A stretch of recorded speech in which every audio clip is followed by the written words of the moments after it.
আসলাম, ভিউও ভালো। একটু পরে গিয়ে আবার স্নান করতে।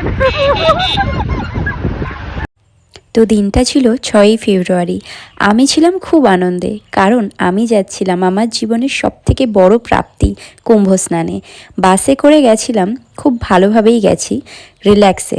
আর যাওয়ার পথে বেনারসের ওপর দিয়ে মা গঙ্গার দর্শন পেয়ে আরও ভালো লেগেছে।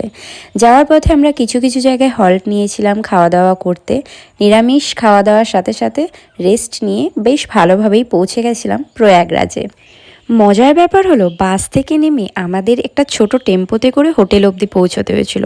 সবাই বেশ মজা করতে করতেই গেছিলাম। আমরা যাচ্ছি মেলায়, হাঁটাহাঁটি করি। রাত 12টা বাজে এখন, কুম্ভের রাস্তায়। আর রাতের এই কুম্ভ মেলার যে ভিউ, সেটা সত্যিই অসাধারণ। বাকি আরও অনেক ডিটেলস নিয়ে আসবো খুব তাড়াতাড়ি ভিডিও।